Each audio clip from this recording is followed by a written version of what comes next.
From Power 102 Digital. It is Friday, 12th January 2024. Good morning, Trinidad and Tobago. This is news to 6 a.m. on News Power Digital. Businessman and gym owner of the Dial and Long Circular Mall, St. James, and one would replace Michael St. John, is now warded in stable condition after he was shot in the face by gunmen at Long Circular Mall just before 1 p.m. yesterday. Investigators said the gunman lay await in downstairs car park in a black SUV, pretending to be fixing the car inside the bonnet, and later walked up to St. John and shot him. According to police reports, John was shot in the face. The gunman then escaped in a black SUV. Shooting happened around 12:45 p.m.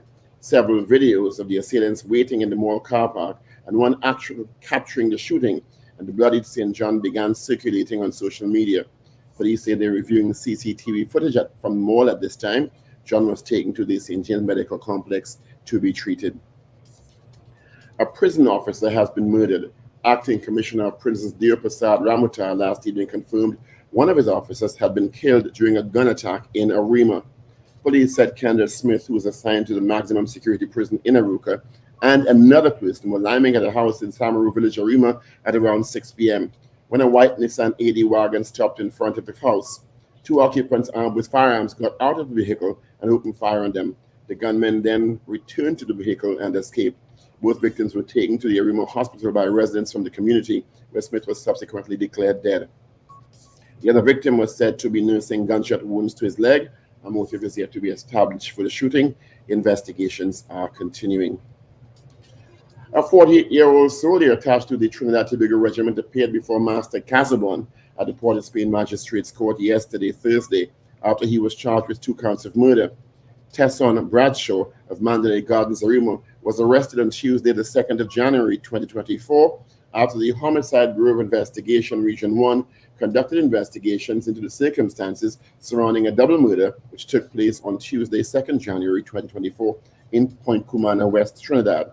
On Wednesday, 10th January 2024, Director of Public Prosecution Roger Gaspard, Senior Counsel, advised that Tessa Bradshaw be charged for the murder of Carmelita de Leon and her daughter Khalida Shamba, also misbehavior in public office, and unlawful possession and use of ammunition, the property of Trinidad Tobago Regiment, and misbehavior in public office, unlawful possession of the use of a firearm, the property of the Trinidad Tobago Regiment. No application for bail was made, and the status hearing was scheduled for the 19th of April 2024, and a sufficiency hearing for the 29th of April 2024. Pennywise Cosmetics has reversed its controversial decision to remove the perk of providing paid lunch hour and a 15-minute break for employees with less than 4 years of tenure with the company. Pennywise Director Dr. Shivam Halliday confirmed that in an effort to deal with the increasing labor costs stemming from the amended minimum wage to prevent the passing this additional expense to customers, they'd chosen this alternative. The controversial change, which was widely condemned on social media, meant employees with less than 4 years service would not be paid for their lunch hour or their 15-minute break for management to pay the increased minimum wage, now $20.50 per hour. However, after noting several calls from concerned citizens on changes made to its terms and conditions of employment, Pennywise said it decided to revert to the original agreement. A family from Freeport is mourning the death of a 15-year-old boy whose body was found in a garden on Wednesday afternoon. It is believed Sean Mirza from Mission Road died by suicide. Police said around 5:20 p.m. on Wednesday, his grandmother went looking for him and discovered his body in a garden near the family's home. The district medical officer paid a visit to the scene and ordered the body to be removed. Freeport police also went and gathered evidence. An autopsy is set for next week. Investigations are ongoing. In news of the world, Ecuadorian President Daniel Noboa has challenged armed gangs to take on the military rather than civilians as soldiers were deployed to combat criminal groups and ongoing violent siege in the country. Mr. Noboa declared a state of emergency on Monday after a wave of gang violence swept the Andean country. In the most dramatic incident, armed men stormed the TV station and threatened the staff during a live broadcast. 13 persons were arrested for that incident. The 7.6 magnitude earthquake that hit western coastline Japan on New Year's Day has killed 213 people as of Thursday. 8 of the deaths were at evacuation center where rescue people died from injuries and sickness. Such deaths were widely caused by the quakes, fires, and mudslides. Some 26,000 people whose homes were destroyed or deemed unsafe are staying in schools or other makeshift facilities. And that is news to 6 a.m. right here on News Power Digital. We'll have major news coming up at 7 a.m. Good morning.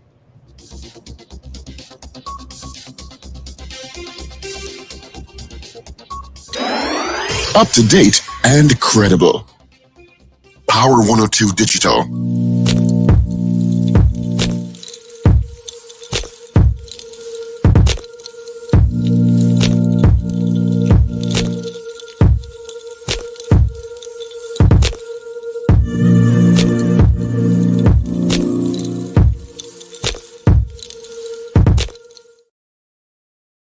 Morning, neighbors. 7.5 minutes after the hour is 6 o'clock on this, the 12th day of January 2024. Thank you so much for joining us on the Power Breakfast Show on Power 102 Digital. Fullcasting this morning. You just heard from Paul Richards. Wendell Stephen will become knocking. Richard Ragoobarsingh will give us some attitude. We got Ruben. His foot is on the couch and he's listening. We got Shane and Boom 94. My name is Steve Khan. I'm sitting behind the board. Hope you all had a great evening. And let's get straight into the WTs. See what's happening, traffic and weather. Got some traffic by Chiefs Village heading towards Sugargones this morning. On the solo, nothing to tell you about in San Fernando. And then from Charlieville towards Interchange, you've got some traffic. Trin City towards McCoy, not too bad. Heavier heading to Page and UE. And after that, pretty much clear until you get to Valsayn and you really pick up your traffic getting up Port of Spain. Out of Mar Valley beginning to build, nothing out of Dago Martin. All right, weather-wise, yeah, it's 22 degrees at Piarco International Airport, 22 degrees. All right, 26 at Crown Point in Tobago. The Met Office is saying it's going to be a fair to a partly cloudy and breezy with a chance of the isolated shower this evening. Will be fair and cool. Maximum forecast temperature for Piarco, 32, 31 at Crown Point. And quickly check in some temps across our listenership. Toronto, you're sitting at -1. Miami, 23, and not too cloudy like yesterday. Orlando, 15. New York, 3 degrees. Atlanta, you're at 5. London, you're at 6. Tampa, you're at 15. Washington, D.C., you're at 2 degrees. And Los Angeles, California, our listen out there, it is 7 degrees. All right? Quickly, let's take a look and see who sent us hellos first thing this morning via YouTube and WhatsApp. Let me just turn the monitor a little bit. Yep, Oliver Manwaran, good morning to you. Anthony Tinto, and happy birthday to Auntie Annette. All right, from all that's from Anthony Tinto. Wayne B. in Covington, Georgia. Wendy and James. Garth Celia out in Baltimore, Maryland. Marcia Rock out in Florida. CJ out in New York. Dennis Prasad. Ewart Ratchpole, good morning. Sabita, good morning. Whoa, I'm telling you, some monk, bold, something like that says hi. Trinidad Margot, good morning. Rena Boodoo Jennings, Carol Guevara, Josie Richardson, Slick Money Grip, good morning to you as well. And let's use send us a message via WhatsApp. Good morning to you, Michael out in London. Good morning to you. Who's this? Yeah. Big Guy, good morning to you as well. That's on WhatsApp this morning. All right. Let's say good morning going out to Paul Richards. What's going on? Morning, Steve. Good morning, everyone. Good Friday morning. Welcome to the weekend. Yeah. Got to see you in the office this morning. Fine. Yeah. Glad you're fine, sir. Good morning, everyone. Sherwin Cook, good morning to you as well. Patos, good morning, my friend Patos. It is Friday. Yep. Friday, of course. Sexy San Fernando, good morning to you as well. Hectic, exciting, news-filled week, and day yesterday. I don't know.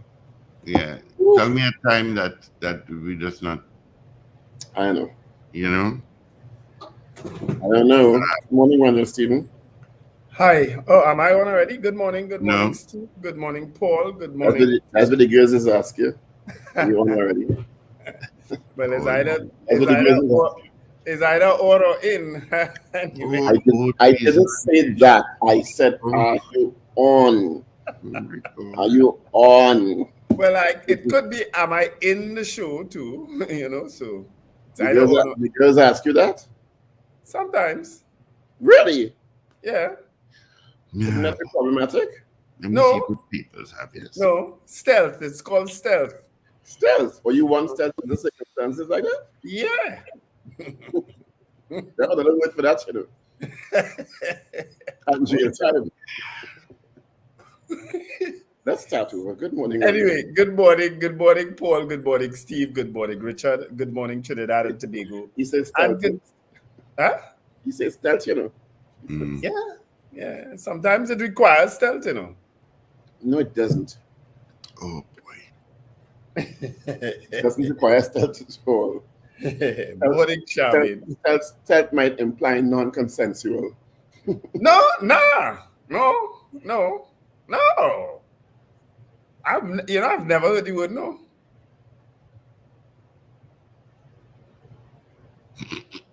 You didn't hear the word no the participants city corporation last time? No, no, they didn't even tell me no. They've never told me no either. Well, as I say that, I had a no going wrong in the city corporation now. Never a dull day in Trinidad and Tobago and in the politics of Trinidad and Tobago. First of all, let me congratulate them. They paved the big hole between by the corner of Park and Abercrombie Street finally. Oh gosh, yes. The road that when you turn in there, you have to get your left front wheel to go in that pole and mash it up on your shots. Thank you for doing that. Okay. Right? They did that pole. They did a big hole. Last act before he resigned. I hear he resigned. I hear people resigning and thing already. Where's that? But I don't know. I've heard a whisper too, but I can't confirm just yet because but at the same time. He just resigned already, then now start? Well, yeah, it's kind of unusual. But not totally surprising to me because of what I know. Not totally surprising. So who can we call to Chinua would know that? I don't know who would know that. It'll probably be at the party level now. It'll probably be Alderman who supposedly resigned. We have no confirmation, but I ever hear him.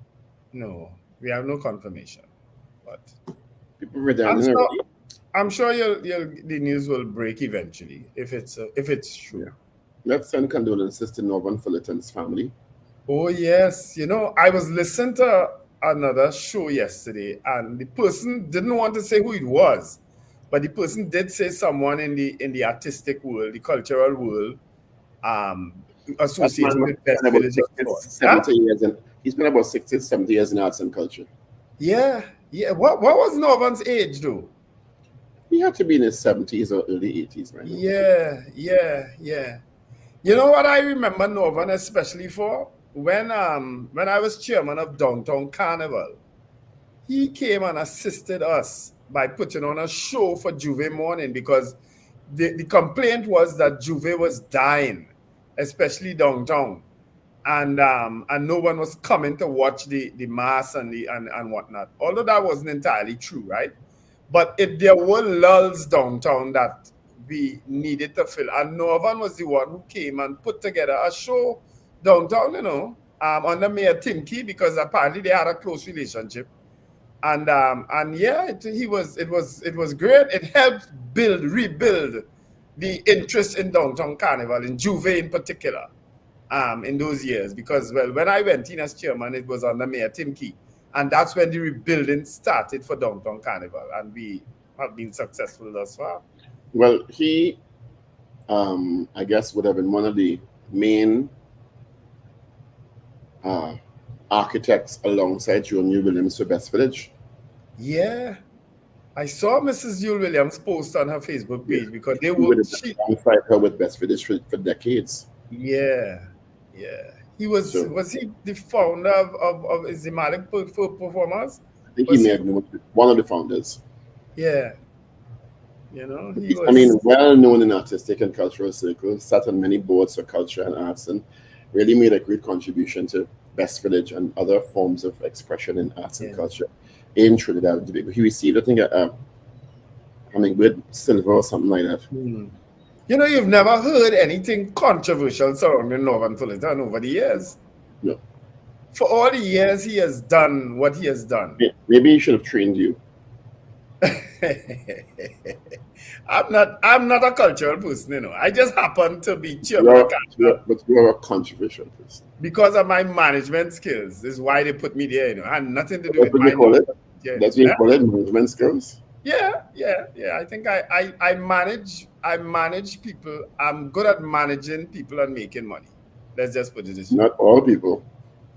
Well, people who want to be managed then. I'm good at managing them. People who want to be managed. Because I know people who don't manage well at all. I'm very good at managing them.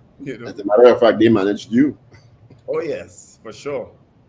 And I allowed it to know. And yeah, when the chain I told her bring for your arm to. Actually, I wanted to know, but I drag it off your neck. No, but because it's so ceremonial, that one that you brought for me is more ceremonial than a normal day-to-day chain. So the man who said me wasn't joking, then he would kind of raise the price, and this is a really special one. No, it is. Yeah. Okay. It is. It's a ceremonial necklace. I'm still not paying more for it. Another walk in the recent, take it, my brother. You're my brother, take it. I can imagine. Ghanaian businessmen, especially those on the street, they know the hustle, As you walk away, the prices drop, so don't worry. Yeah, they know. As you walk away, the first day I got catch plenty. And I went, no, I'm good. No, I'll take it as you're my brother. You were here yesterday, we spoke, so we are now family. Right. So the big news yesterday was that businessman and gym owner, he's also a restaurateur, Michael St. John, was shot while leaving one of his business places at Long Circular Mall. Yeah. Some dramatic video footage started being circulated on social media. Yes. Showing Michael on the ground with what seemed to be a terrible wound in his face and his t-shirt bloodied, and someone asking him to lie down. And then I got, good morning, Richard. Good morning, guys. I got other people, one of some men in a black SUV pretending to fix something under the hood of the car.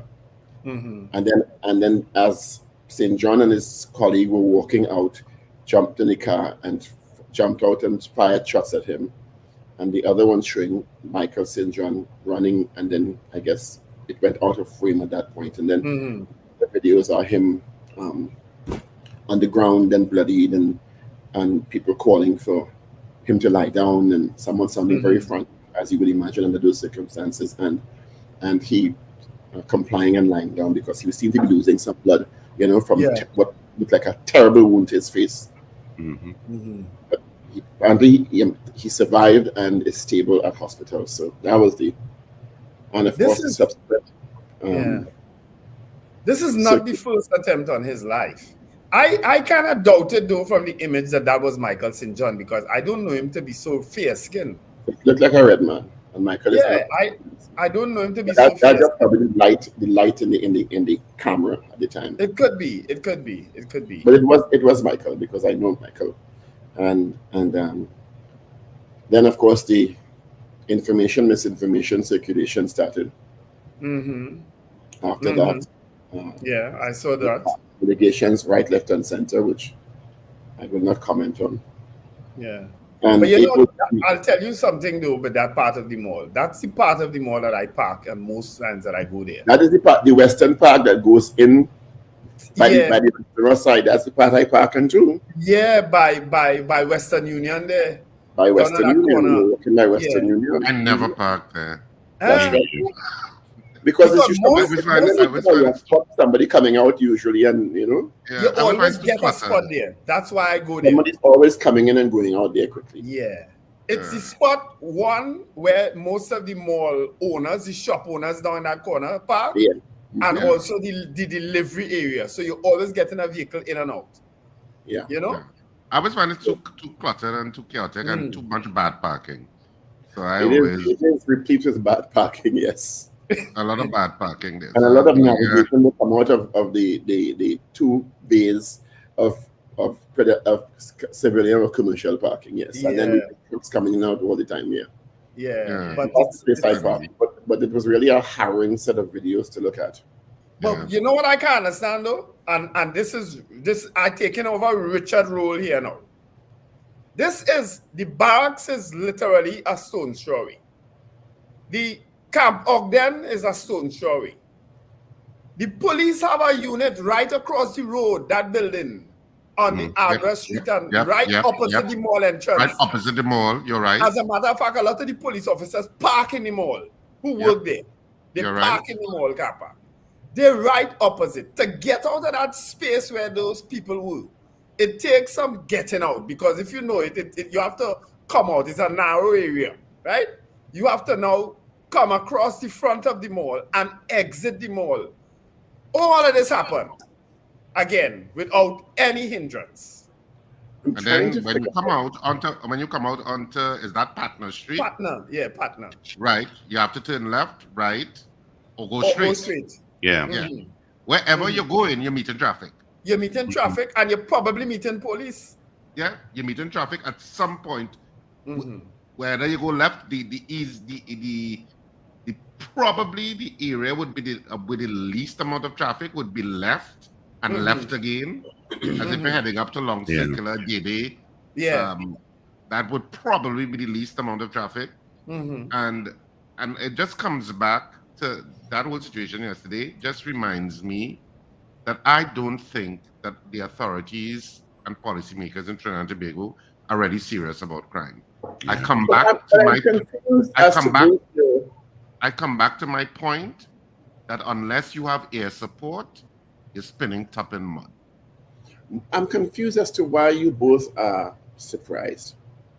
No, but Paul, it's happening too often. I'm not surprised anymore, Paul. Shooting outside the Tunapuna market took place much closer proximity to the Tunapuna police station. Is that Friday or Saturday? You all know that, right? No. The Tunapuna market is less than a block. And if that shooting took place on, is it the bus route side? They were parked on the bus route. No. It is that side road between the Eastern Main Road and the Priority Bus Route. That's my point. That side road is even closer to the Tunapuna police station, which is a big station, than the long circular parking, which is behind the whole mall to the barracks. So why? It is clear to me that the criminal element in this country does not have any regard for law enforcement. So they wouldn't be caught. That's clear. Because ultimately, you are not going to be caught. You're not going to be caught immediately after the crime, or at least the statistics will tell you, or the data will tell you, that there is probably an 80% chance you will not be caught. There may be a 20% chance you will be, because there are times that people are caught, but there's probably an 80% chance that you're not going to be. And until I maintain it, until we have air support that backs up from the time incidents like that happen, there should be air support immediately in the air. Yeah. Tracking vehicles, because vehicles must travel on roads. Yeah. And you must have a network of cameras and air support that's providing logistics to the police on the ground. So it's only then when the criminal element knows 90% of the time you are going to be caught that you're going to stop that kind of foolishness. Yeah. Because but you are shooting. This is the second major. Well, let's say second major shooting off the top of my head in a mall. Because you had one in Trinity Mall, and for which, strangely enough, there is no footage like this one. Yeah. You never saw any footage of the Trinity Mall incident? No. In terms of the actual event happening? No. So obviously, Trinity Mall cameras probably not working, or I don't know what's going on with that. But in this one, you got footage. Yes. You got footage. But you're shooting in a mall. All manner of people could be coming out at any point in time. But you saw about 3 or 4 other people in that video. That could be collateral damage. But gentlemen, look, George went to a bank in Maraval. He went along Circular Mall to pick up something a couple of years back, pre-COVID. Came back to his car, opened his trunk, and a fellow showed up with a gun. Took his bag, and was 2 cars that left. I remember that story. Yeah, 2 cars that left. But so I'm saying the issue is one of the psychological confidence that the criminal element has, that they know we can go, we can shoot, and we have a getaway plan, and we most probably, on the face of it statistically, we are going to get away. Yeah. At least post the incident. We don't know if they will get away in the long run, but immediately post the incident. Yeah.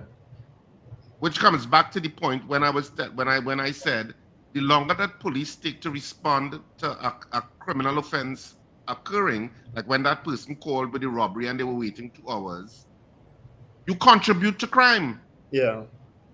Because you're empowering whoever those robbers were, that 2 hours later a house owner has called and said, look, I've been robbed, and it's 2 hours has passed now. You have empowered the criminal element. Exactly. And what I'm saying here is simple mathematical science. It's nothing. I'm not being incredibly strategic about what's going on. You're not reinventing the wheel. No, but that particular. That forced me, let me tell you something. That forced me to go and look at documents last night, and about air support, and there are all kinds of documents on the internet. Looking at how you set up, why you would want an air support unit, how to set up air support units in various areas.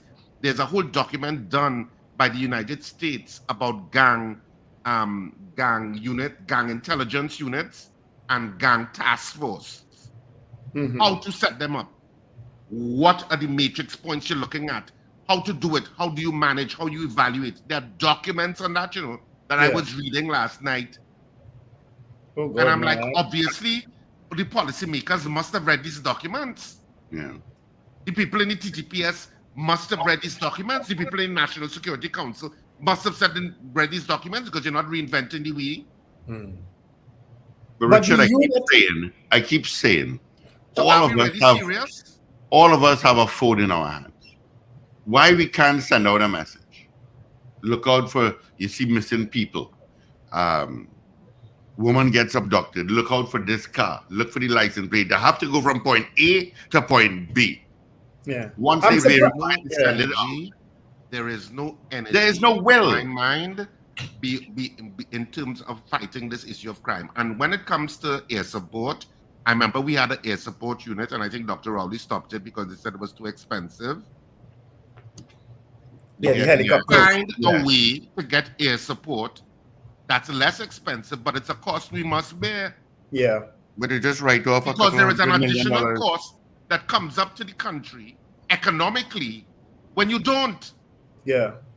But you remember, you have to weigh the costs of proper air support that's supplying logistical support to people on the ground, and making an impact on crime, vis-a-vis doing nothing or doing what you're doing now, which obviously doesn't seem to be working. Yeah. You're all talking, right? I agree. I agree with that air support. You're trying to get to drones and air support when we can't I don't get into drones, I want air support. I want people in helicopters. Richard, the drone and the air support are the takeoff. They refuse. It's done, Okay. Steve. Who do you think you're dealing with? What happened? It's fighting in the newsroom, man. He tried to make send news to Boom and that gone since 10 to 6. You think I see you? Anyway, you all are talking about belly hit me there, yes, about coordinated surveillance methodologies when we are struggling for years to get a simple camera consistently used on officers on the beat. Why are you all even going there? No, but we had it. We had it. I remember the helicopters flying and coming low and shining light. I'm talking about a mindset that an agency, a critical agency of state, does not seem to understand or have the will to apply the use of consistent application of technology in the fight against crime. You know the real. I know I can't not respond to this. You know why? And it would come across political, but I don't care.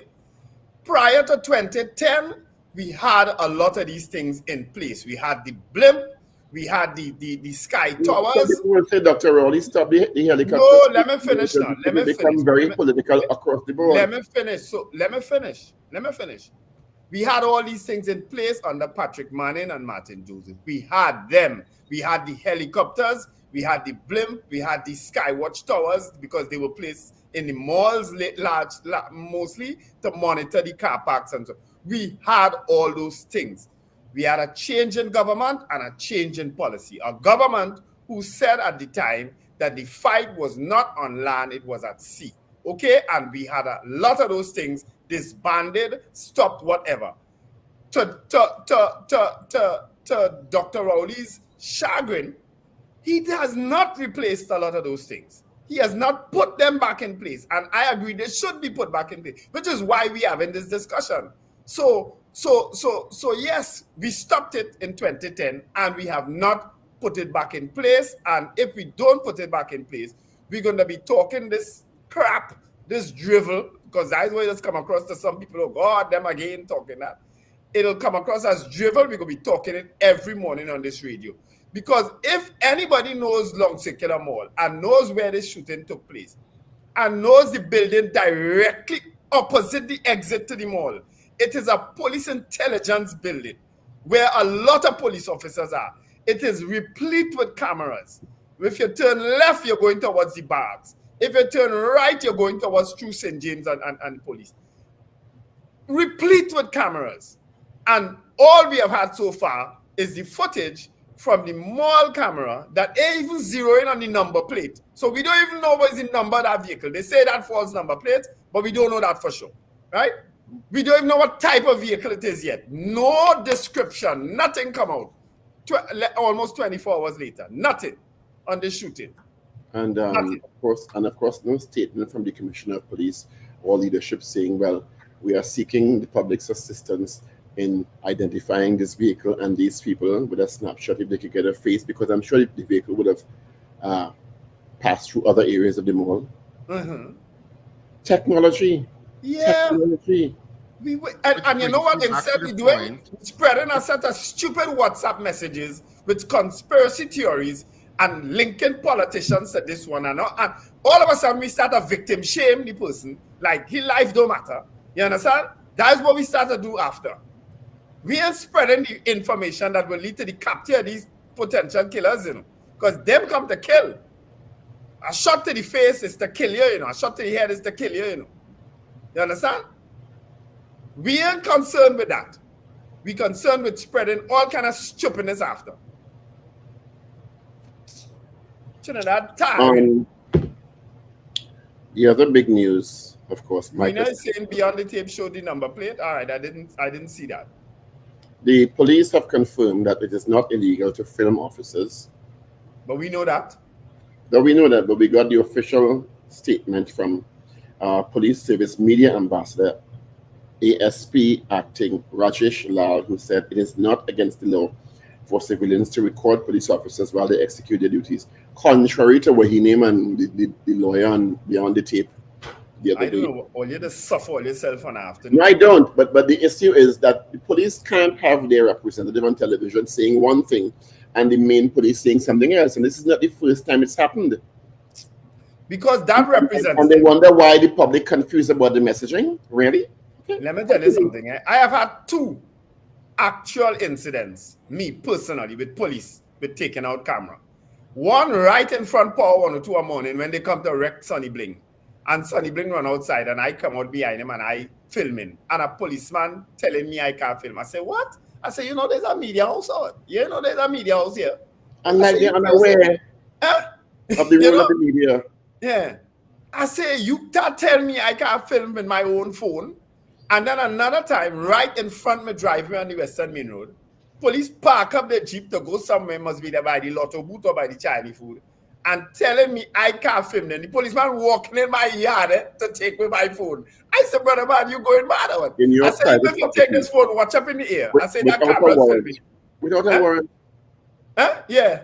The other sad news yesterday is that while Michael St. John is alive and stable at hospital, a prison officer lost his life in a rumor. Oh? Murdered. Okay, I'm not aware of that. Kendall Smith assigned to the maximum security prison, and another person was lying at the house at Cameroon Village, Arima, at 6 p.m. I think, is it last night or the night before? When a car pulled up again, two occupants came out with guns for open fire. The Mr. Smith of prison officer Smith was shot. The other person was shot in the leg, and by the time prison officer Smith got to hospital, he was dead. The other victim got a gunshot wound to his leg, so he's dead. Prison officer. That's the other news. You understand? So I mean, I don't know. The soldier who is now charged with 2 counts of murder and 2 counts of misbehavior in public office appeared before Port of Spain magistrate yesterday. Apparently no bail application was made, so maybe in jail as we speak. The other contribution, how those charges come in there? because you allegedly used a weapon issued by the TT regiment and ammunition to carry out criminal acts. That's misbehavior in public office. Pennywise, good morning. What was that story about Pennywise? I saw it and I didn't read it. Now, Pennywise. We love Pennywise. Right? I love Pennywise. Let me speak for myself. I love Pennywise. I think Pennywise has provided a different kind of service and option for people where they provide cosmetics and personal care items and a range of stuff for people at a really affordable price. Not so? Their service is usually very much, my experience, exceptional.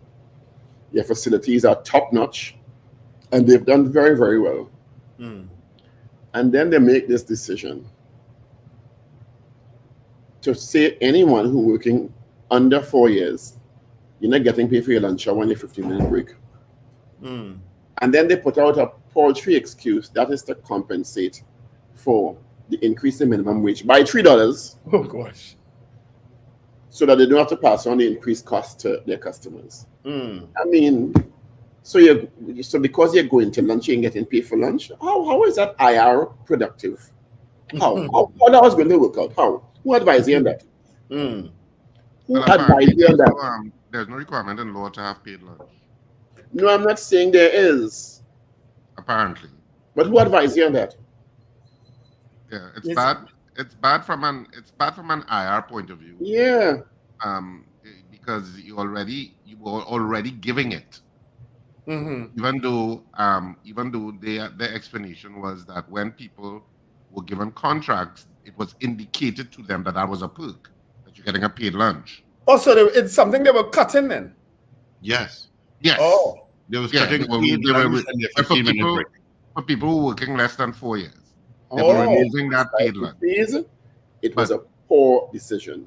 Yeah, but because of course, the public uproar, they reversed the decision. Because Pennywise is a company people really have high regard for. Yeah. Am I wrong?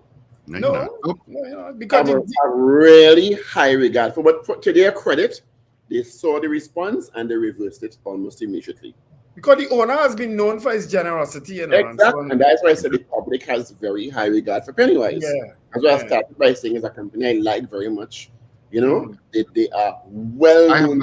I've never gone into Pennywise and it be empty. Understand? True. Always people. As a corporate entity, they're also known for their extreme generosity. Yeah. Yeah, that's what I'm saying. They're known for that. I don't know who advised them. It's always full of people shopping. Every time I've gone into Pennywise, I mean, my only anyway. I always find the customer service. I always find like who shout the loudest is who gets attended. Because there are always so many people. You know, it's one of those kind of places. Another problem for you, shouting the loudest. No, I am a very well-mannered person. I've only been to the Pennywise in Trinity Mall. I don't shout out and say, hey, all you had the shampoo. Asking for this. No, I don't do that. You don't need But you're shampoo. always meeting somebody on a lane, Three of man. you all don't need shampoo. You do always meet somebody in a lane and they're always packing. Yeah. And so sometimes you have to ask, well, where can I get this? And they say, go down the 4th lane, turn right. And I'll be like, And can somebody tell Timothy Hammersmith when you apologize, you don't blame somebody in the apology? Yeah. Oh, goodness. Why Can do they somebody do indicate to that? Timothy Hammersmith that if you are going to apologize for a decision you as a grown man made, nobody couldn't inveigle you, you're grown. Yeah. Nobody couldn't say, come and jump over the fence with me. They're Okay. still trying a way to blame Dr. Brogg, you know. That you are apologizing. Good, great. You recognize the error in your ways and your really poor judgment in the circumstance. But you're still but in the apology you have no but, partner. Mm. Okay? Apologize and move on. People will respect you for realizing you made a mistake and you move on, you apologize. Okay? Yeah. When you have all these provisos in the apology, you diminish the effect of the apology.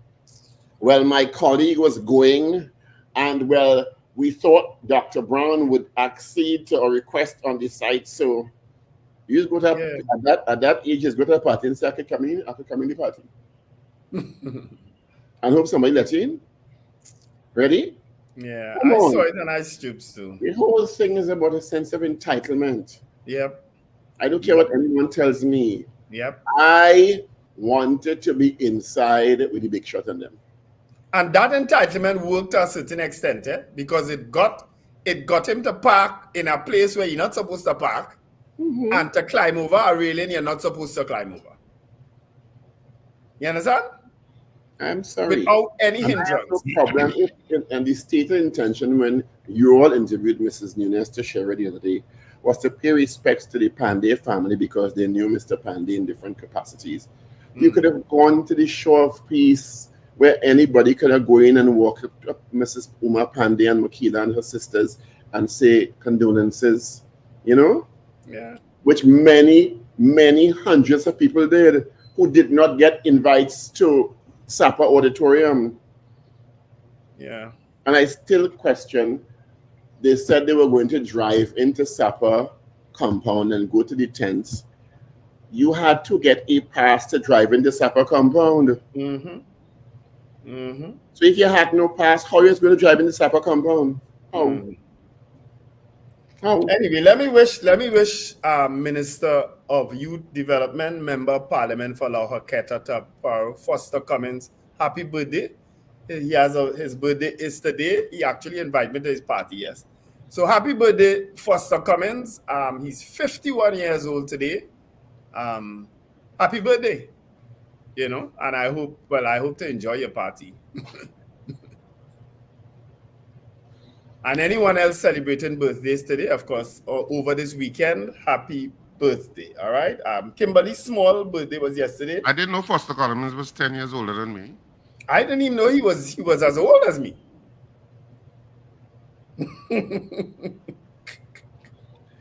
Oh, but he is celebrating his birthday today. So happy birthday. And over the weekend, whose birthday is over the weekend? Let me see. Anybody we know? Gemma Jordan is tomorrow. Happy birthday in advance, Gemma Jordan. And of course, Kamal Georges is on Sunday. Where Kamal? He's still in the work, Paul?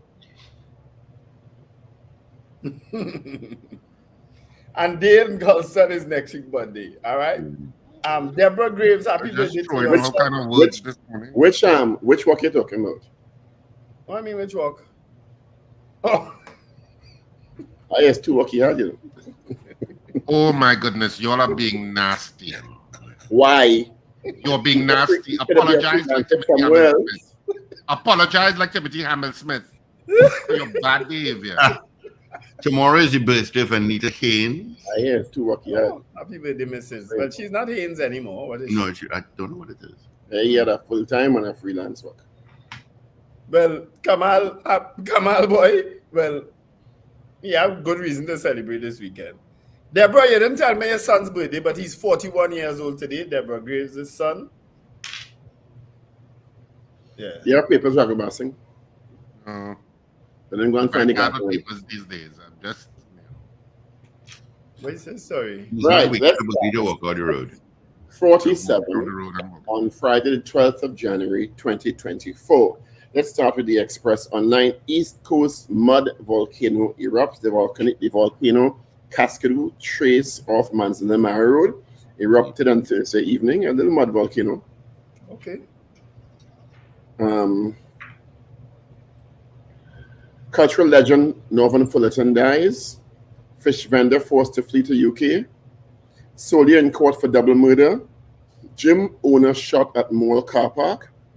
Attempt to kill gym owner at Long Circular Mall. Pennywise pulls back.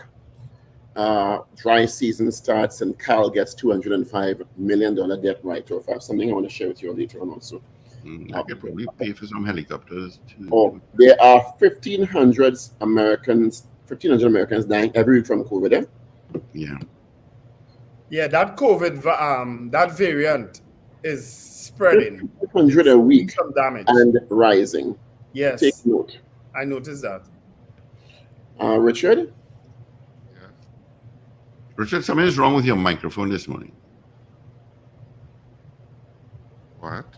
I'm So hearing we him, go, him clearly. we go to the Guardian, unless Ragoobarsingh is ready. The Guardian online for the gym owner ambush shot at Long Circular Mall. Tenants, workers want better security. Prison officer shot dead in Arima. Gym owner ambush shot at Long Circular Mall. Cops vow to sue earlier after getting promotion marks. UNC loses second election petition. Massey acquires Florida warehouse for US $24.5 million. Integrity boss thanked for his services, unlikely to return as chairman. I think Her Excellency the President was supposed to make an announcement yesterday, or is it next Thursday? I know it was that Thursday. Family, friends, and music icons say farewell to Ricardo Drew. Soldier accused of killing wife and mother-in-law. Well, now not accused anymore, charged. In court, and schoolboy beaten unconscious by students.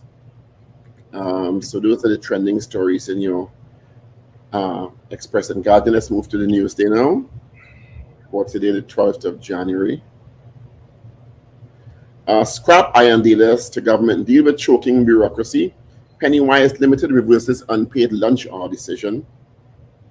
Bail for man charged with manslaughter of Freeport man. Work permit extended to December 31st for Venezuelans.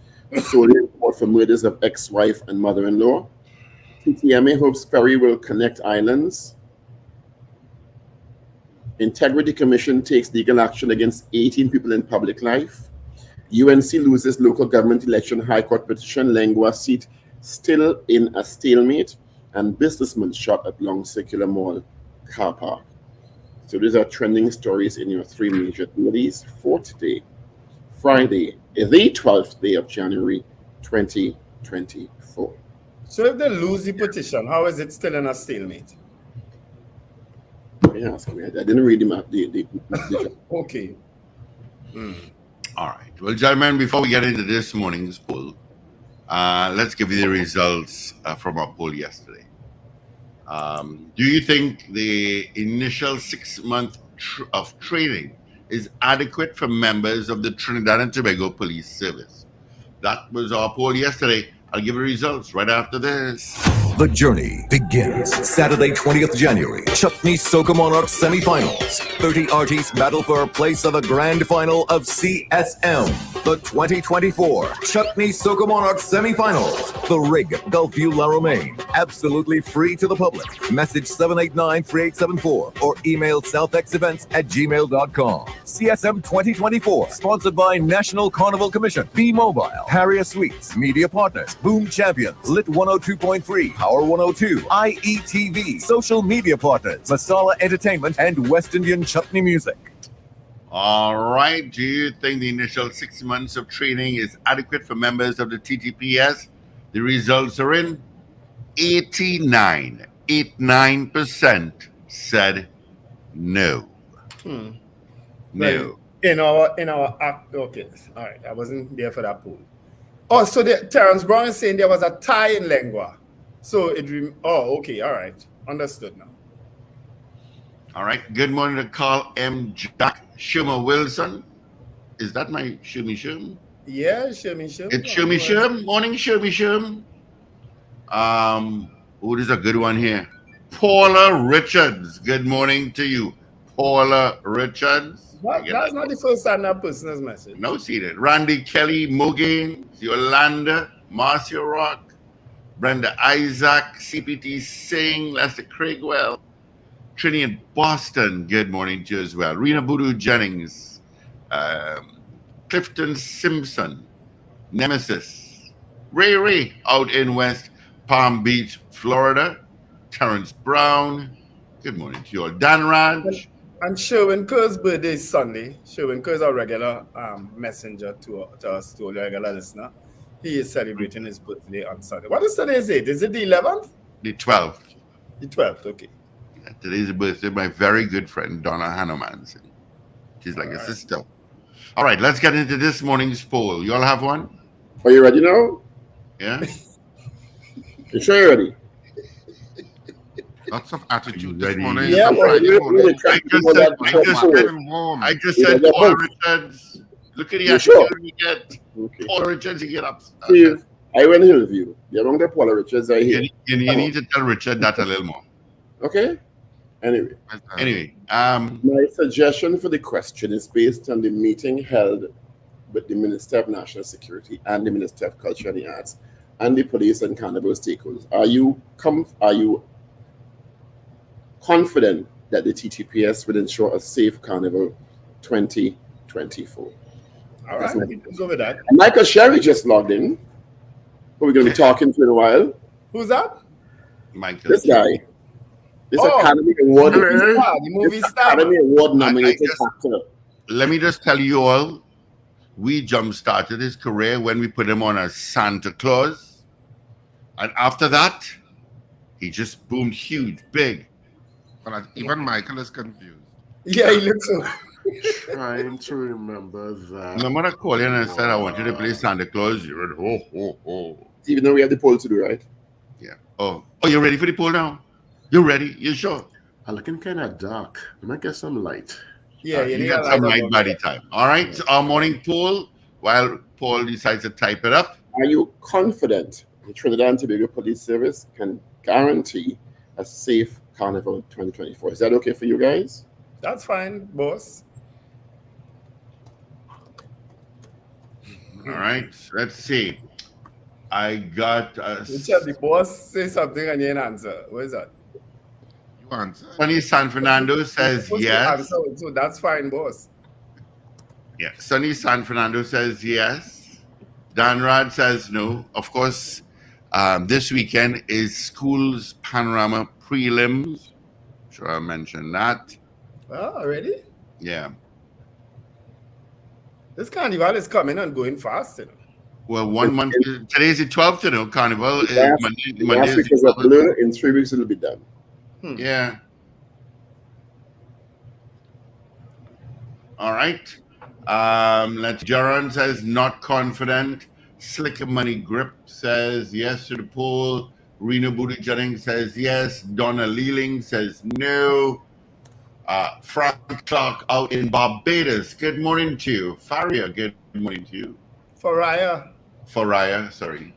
Where is it? Faraya, sorry. She's a teacher, I think, at Naparima Girls, you know. Oh, really? Beefy Smith out in Goodwood, Tobago says no. Carl M. Jack says yes. Ish out in Manic says yes. Guy Small says no. Julia S. Batiste says yes. Wayne Joseph out in Ontario, Canada says yes. Wayne B. says yes. What says you, caller? Good morning, gentlemen. Before I vote, I want to send out condolences to Mr. Smith's family, his colleagues, and his friends. May his soul rest in peace. My answer is yes. Is Mr. Smith the prison officer who was murdered, Mr. Gomes? Mr. Gomes? He said condolences to Mr. Smith, but I don't know which Mr. Smith you're referring to. CJ New York via YouTube says yes. Good morning to Val. Long Islander says no. Eve out in Chicagonis says yes. CJ New York says yes. Got that. Marcia Rock says yes. Sherwin Kerr says yes. Are you confident the TTPS can provide a safe Carnival 2024? You know, every time I see this name, Marcia Rock, I think about Marcia. Was it Marcia Hope from the Ministry of National Security? Yeah. Yeah, every time I see the name, I think it's the same person, you know, but it's probably not. Cheryl Henry says yes. DL says yes to the poll. Brenda Isaac, yes, of course. Today is the 12th of January. The 12th of February will be Carnival Monday. Finbar Collins, yes. Carnival is exactly a month away. Yeah. That's right there, you know. Yeah, blink of an eye. Good morning.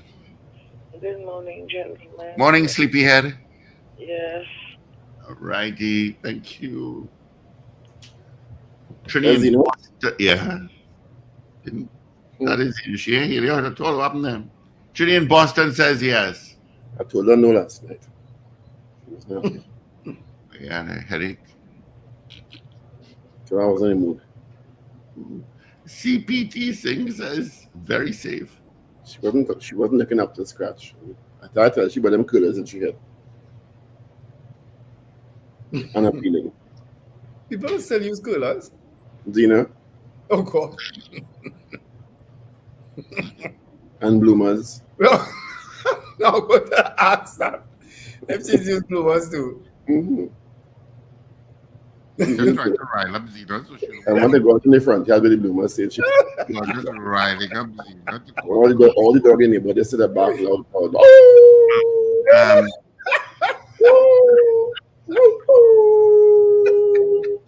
The dogs in the neighborhood be howling.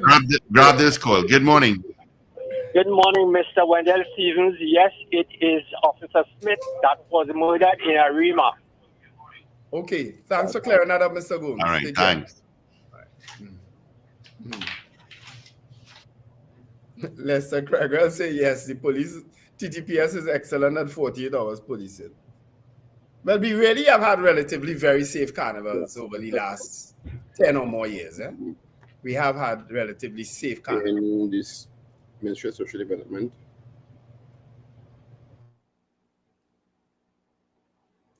What's going on there? That wasn't supposed to come on here. He doing news all year. All right. So our question: are you confident the TTPS can provide a safe Carnival 2024?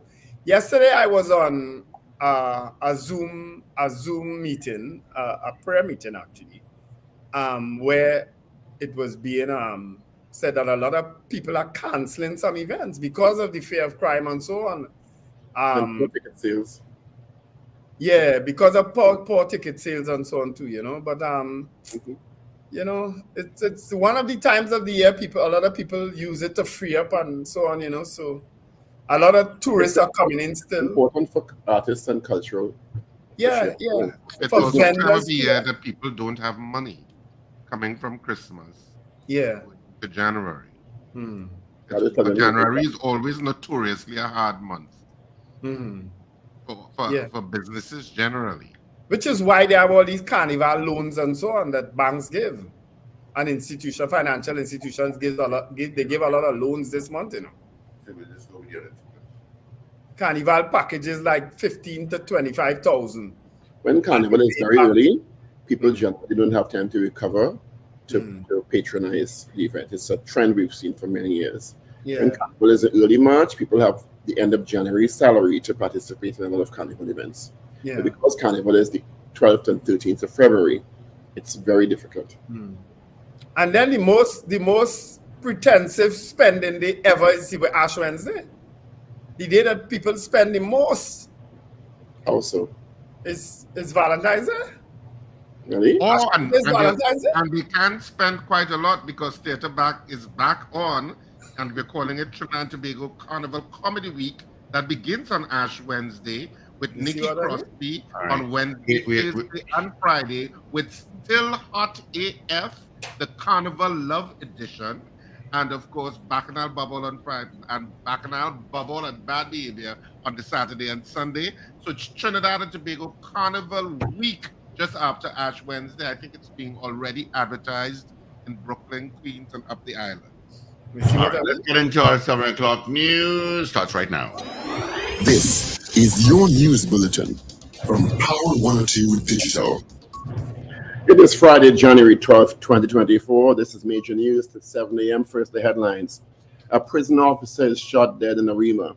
Gym owner shot and survives gun attack at Long Circular Mall. Tourism Minister recognizes the contribution of the late Norvan Fullerton to the arts. And no application for bail made for soldier charged with double murder. We have details coming up next. This is major news to 7 a.m. on News Power Digital. Good morning. Businessman and the gym owner of the Dial in Long Circular Mall and One Wood Replace, Michael St. John, is now said to be resting in stable condition at hospital after he was shot in the face by unknown gunmen at the mall just before 1 p.m. yesterday. Investigators said the gunmen lay in wait in the downstairs car park in a black SUV and later walked up to St. John and shot him. According to police, St. John was shot in the face. The gunman then escaped in a black SUV. The shooting happened at around 1:45 p.m. Several videos of the assailants waiting in the mall car park and one actually capturing the shooting and the bloodied St. John on the ground began circulating on social media. Police say they are reviewing CCTV footage from the mall. At this time, John was taken to hospital to be treated and is resting comfortably. A prison officer has been murdered. Acting Commissioner of Prisons Deo Prasad Ramutar last evening confirmed that one of his officers had been killed in a gun attack in Arima. Police said Kendall Smith, who is assigned to the maximum security prison in Aruca, and another person were lying at a house at Samaru Village, Arima at 6 p.m.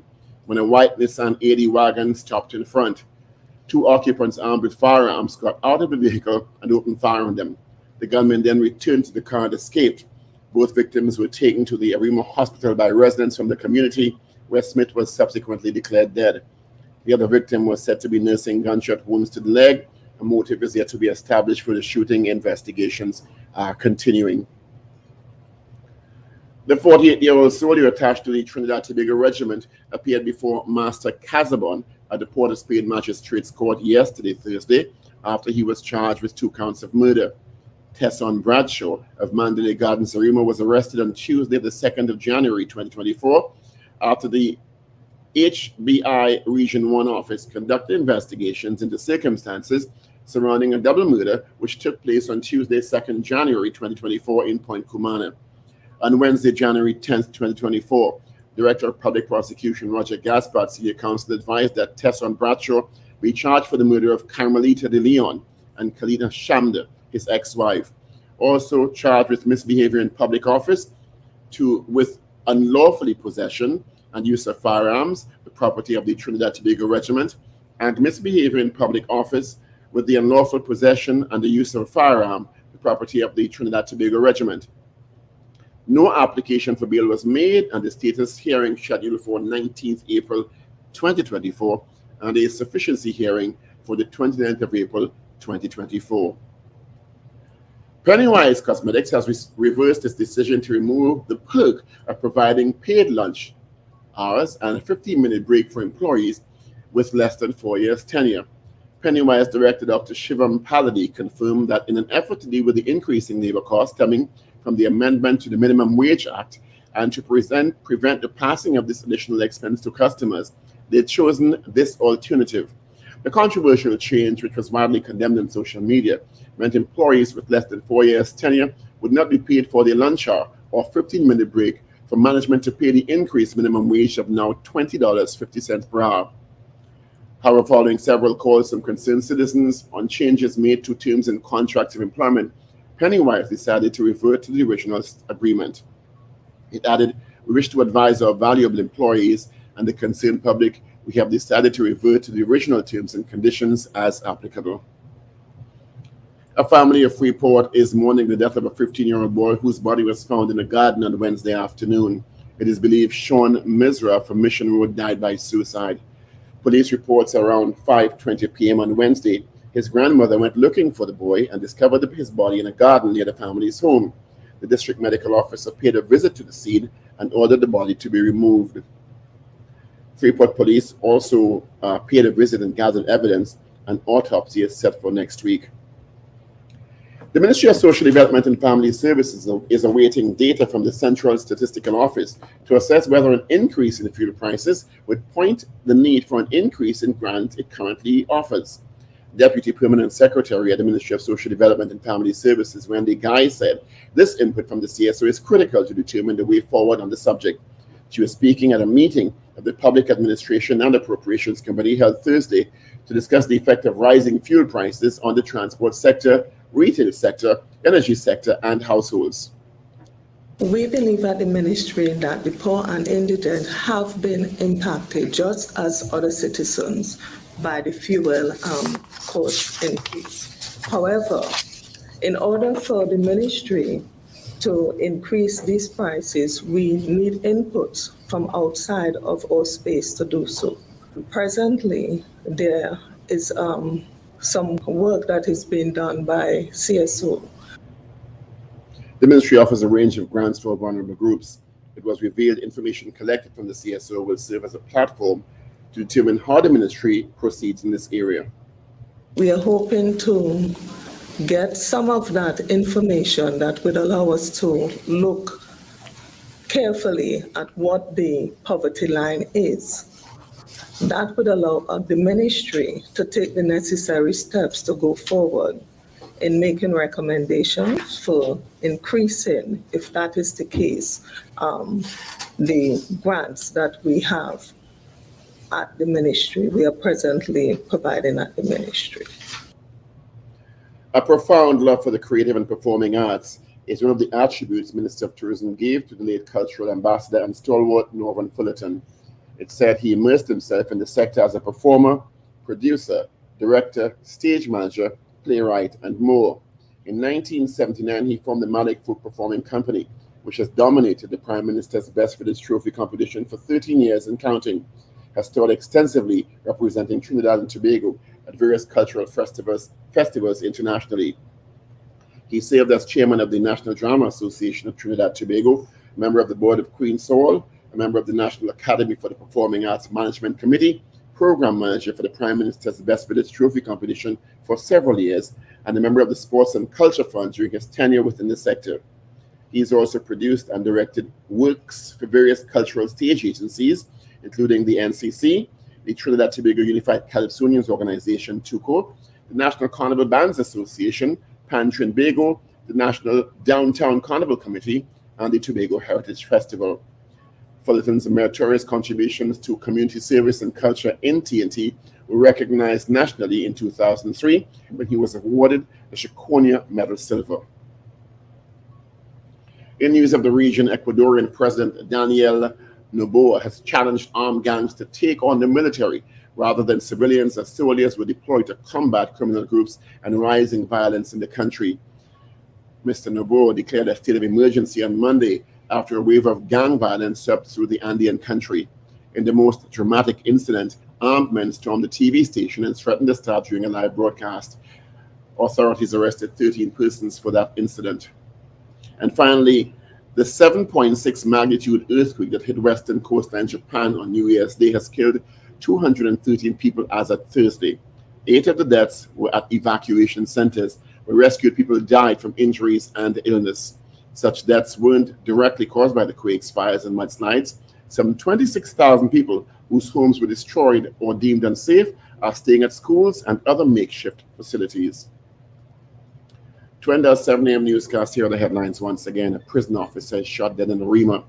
Gym owner and businessman shot and survives a gun attack along Circular Mall. Tourism Ministry recognizes the contribution of stalwart Norvan and Fullerton to the arts, and no application for bail made for the soldier charged with double murder of a mother and daughter in West Trinidad. That is major news to 7 a.m. right here on News Power Digital. We'll have headlines coming up at 8 a.m. with major news once again at 12 noon.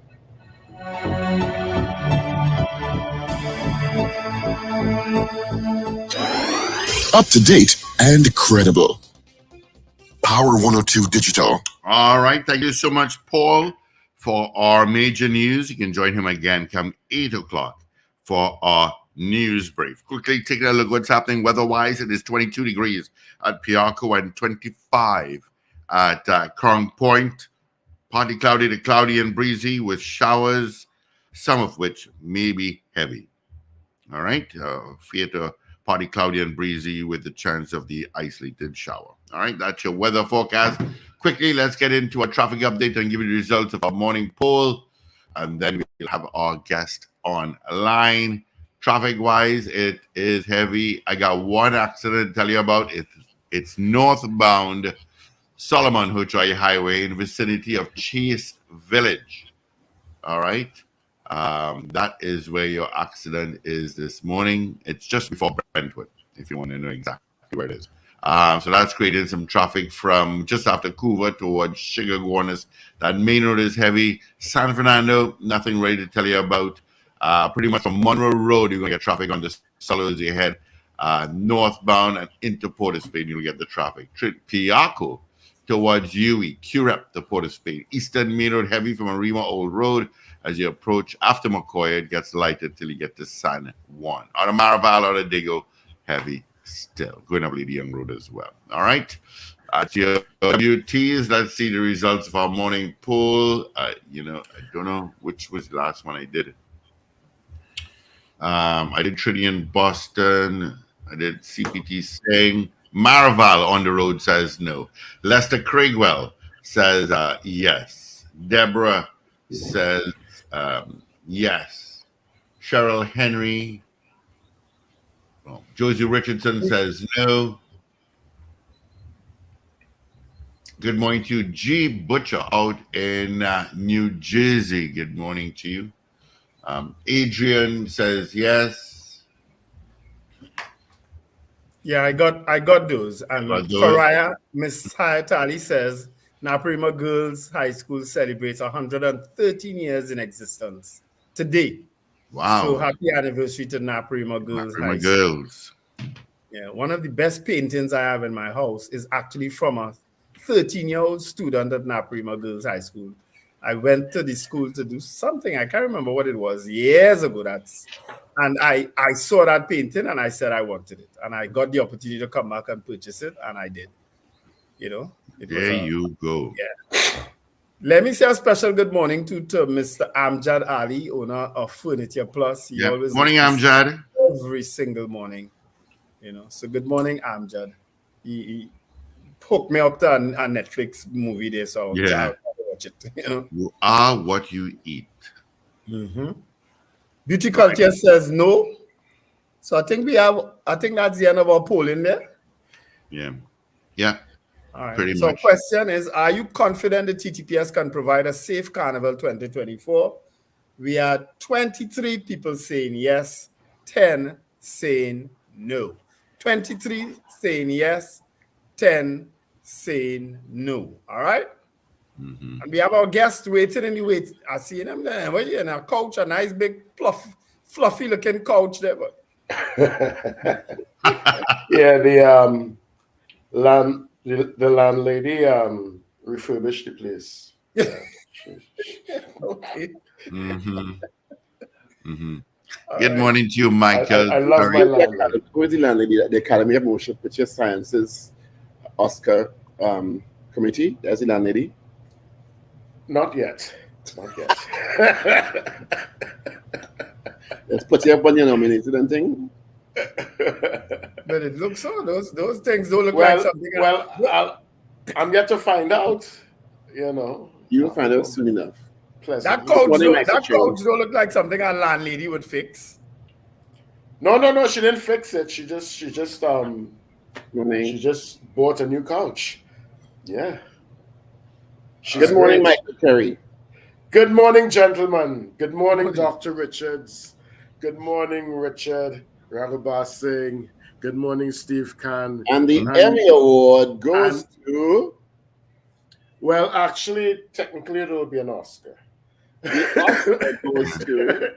I would like to thank God. I would like to thank Steve. First and foremost. Yes, of course. So the countdown is on to March 22nd. Yeah, March 22nd. That is when... How do I feel? I feel grateful.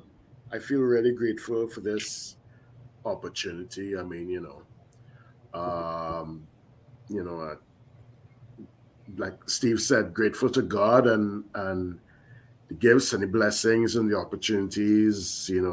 Grateful to people like Simon Batiste and Carolyn Paget-Pogson from Question Mark Entertainment, and also founders of Odos, who brought together all these creatives from the Caribbean and the Caribbean diaspora and the contacts that we all bring with each other and connections. So for those who may not know, Michael Sherry, who you're hearing and seeing there, is starring alongside Academy Award winner Regina King in a movie called Shirley, which makes its debut on Netflix. Netflix, all you, Netflix.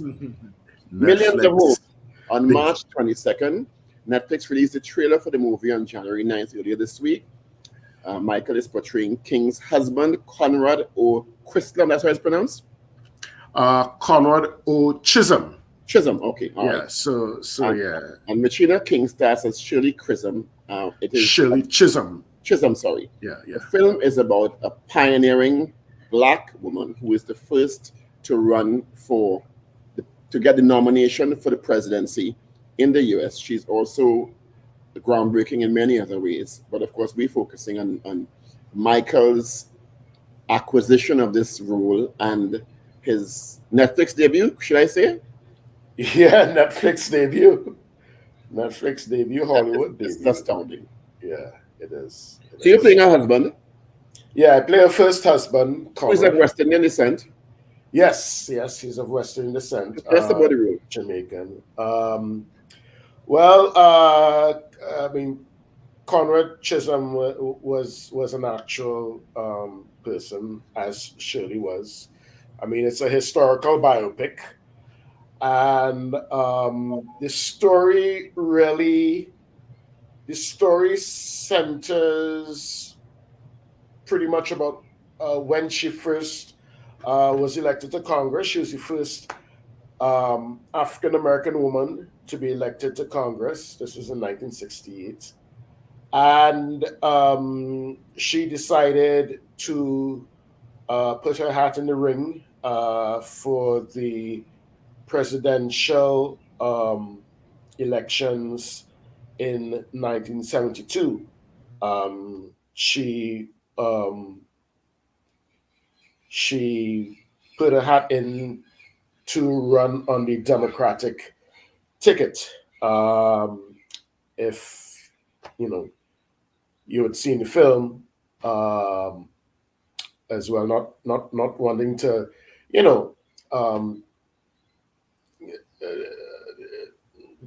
give any spoilers. But I mean, we all know who won the 72 elections.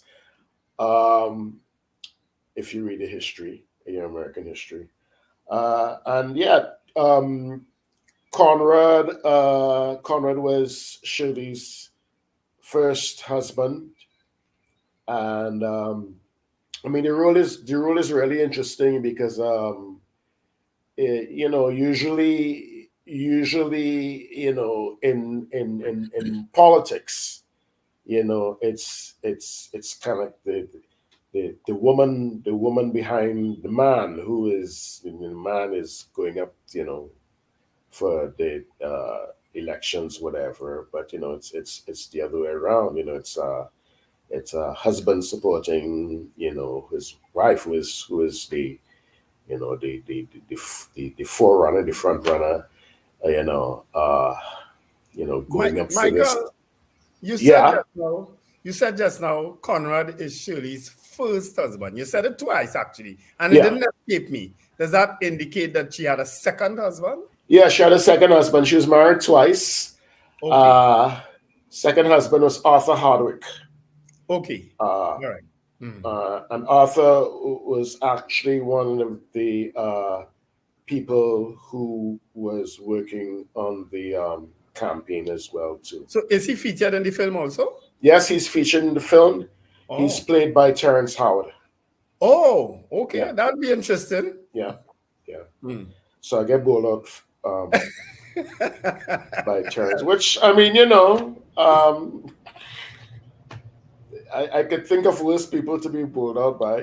We know you for your amazing work, Michael. But how was it for you in these scenes or in this production, even leading up to the filming of this movie, with these huge stars, Academy Award winners, Emmy Award winners, Netflix production house behind you? What was that experience like for you?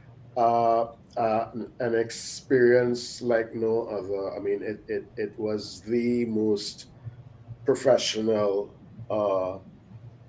experience of my life.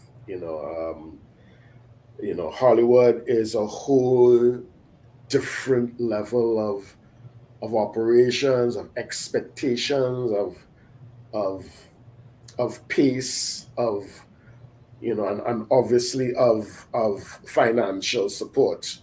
It just kind of like it almost goes without saying.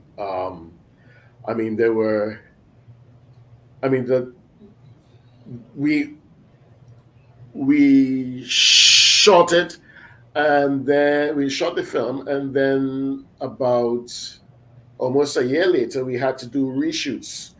We did rewrites and reshoots, and and this was based on stuff like test audiences, and test audiences kind of like really influencing the way, in a sense, the final draft or the final product of a film in terms of its outcomes. And I mean, this is a historical biopic, and even with a historical biopic where, this is the story and this is the story and this is the story, we actually had to do reshoots, and, with the same crew and with the same cast, and sometimes with different casts and people having to come back, and it's like, money spent, and also like in the the final cut of the film, I mean, there were like whole scenes that we did that didn't make it to the final cut. They say in film that you should never have the editor of the film on set, because they won't be influenced by the amount of work, and the effort that went into a particular scene. They're just dealing with, does this scene work or not? And as Spielberg's editor, Michael Kahn, always says, when in doubt, cut. you know, and they have to be like, you know, really brutal about it. You know, is this, you know, is this carrying forth, you know, is this helping the story, you know, Forward, yeah. move forward, you know? So yeah, I mean, also just working with actors of that caliber was just amazing. I mean, you just, you had to be in your toes. You had to be in your toes. You had to, you know your stuff. Yeah, you had to be true. You couldn't have one dishonest moment.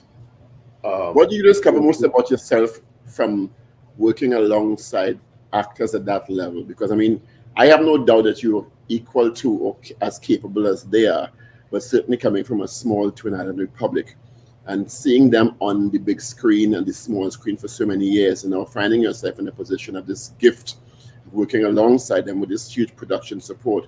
What did you discover about yourself? What did I discover about myself?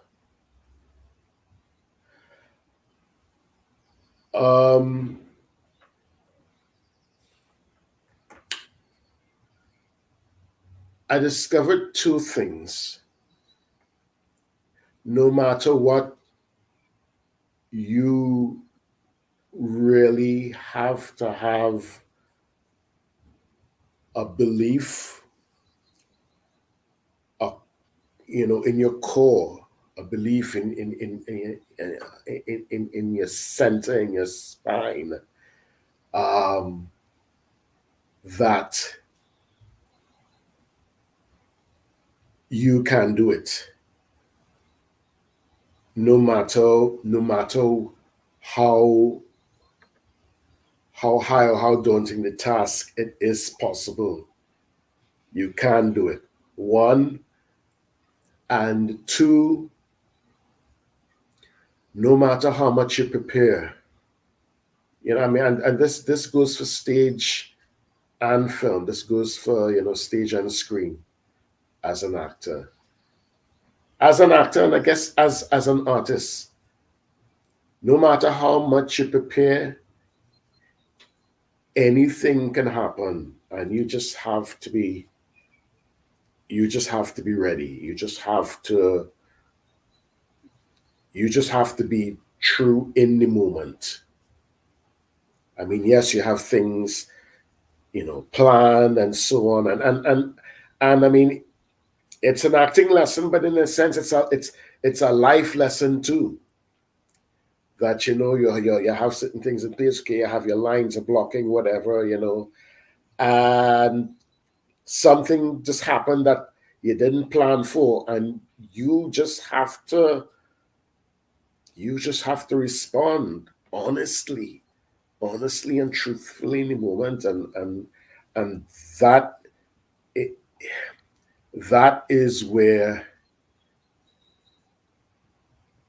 the amazing work happens. That, you know, that you may discover something in the middle of a take, you know, in it's weird. It's like, is it like of course, Richard, sorry. Yeah.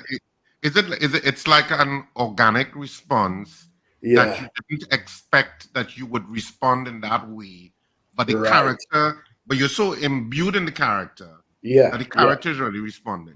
Yeah, exactly. Yeah. You know, I mean, it's like in theater, as you know, Richard, you know, the performance or the characters developed in rehearsal. The performance is kind of like built in rehearsals, and to an extent that is true in film too, but it really kind of, that performance is built take after take. You know, it's really built take after take, and depending on the coverage as well too. And when we say coverage in film, you know, Whereas when it's a long shot, where you take it from this angle, from that angle, you know, you're moving all the ways you can cover a certain scene in terms of the shot, you know. And the more takes you do, the more you kind of like discover things by one kind of being consistent. You have to be consistent, or else you're gonna give the editor problems in terms of matching stuff. But also you just have to be honest. I mean, in a sense in acting, getting better is just about getting more truthful. Yeah. Where, It's something that a lot of actors, it's a lot of, because you're a teacher too. It's about teaching actors that. How do you get to the truth and to the honest performance? Yes. And sometimes it's a little bit harder with some actors than others, but that's a road. It's a road. Yeah. With each role, how do you get to that point of honesty, core honesty about this character that you're portraying? Yeah. And I mean, it's the work of an actor. It is. Ultimately. It is. Yeah. What, Michael, where was Conrad Chisholm originally from, and what do you think? What do you think in that you brought that endeared? In other words, your choice, you being chosen for that role. I'm trying to get how did it come about now? Right. Conrad is originally from Jamaica. He migrated to the United States when I think in his 20s, probably his teens, I think. If I remember my research.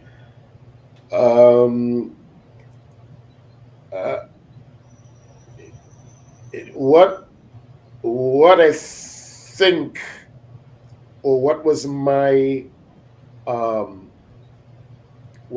kind of entrance into Conrad, or connection to Conrad,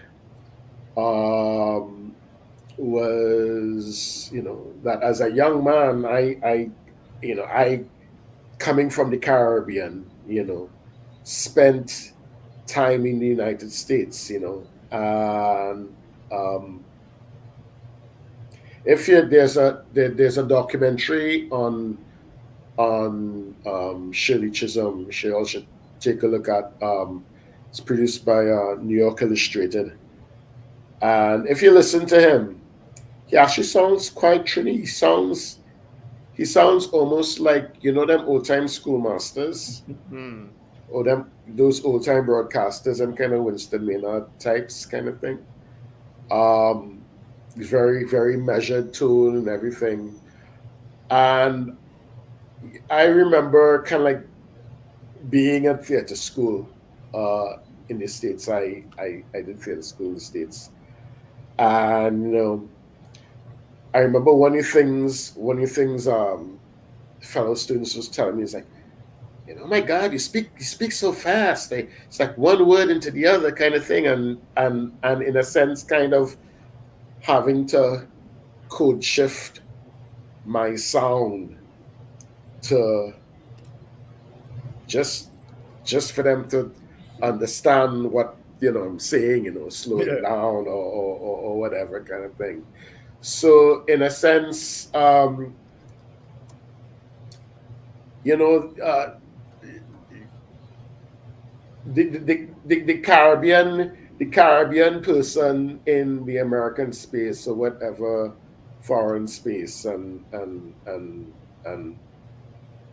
having to survive in that space, and Shirley Chisholm has Caribbean roots. Caribbean roots as well. Her mother's from Barbados, her father's from Guyana. You know, and for a good part of her childhood, she was actually raised in Barbados. She went back to live with her grandmother and stuff before coming back to the States. Um, so you would actually hear in uh, Shirley Chisholm's dialect, her accent, you know, it is American, but there's a kind of underlying Caribbean cadence to it as well too. But you kind of answered my other question in terms of the accent, because you said that Conrad Chisholm actually sounded a bit Trinidadian. Because I wanted to ask you if there was a requirement for you to sound Jamaican in the movie. Yeah. Well, I mean, you know, not a yardy Jamaican. You know, I guess more kind of like middle class, educated, living in the States for a while, sounding Jamaican. Almost with a kind of with an almost British. Well, you know, I guess in a sense, all of us in the British West Indies, you know. Well, give us a line or two of how you sounded. Well, wait for the movie now.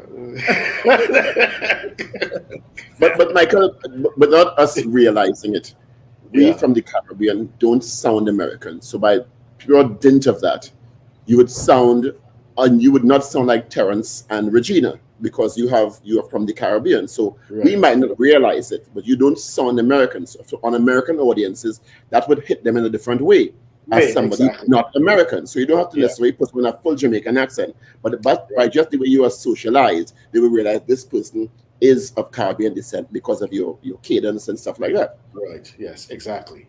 What was the audition process like for you? And did you have to audition? What was that process like?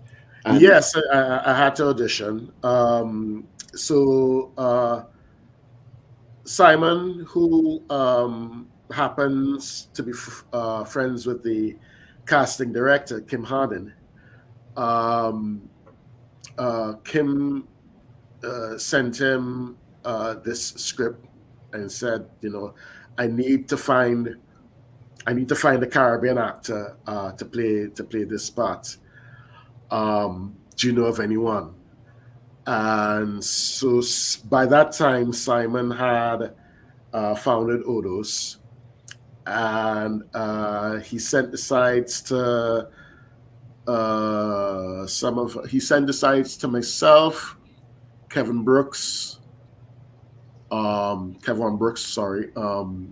Conrad Paris, Jared Primer, Curtis Gross, and some other person. Richard Ragoobarsingh.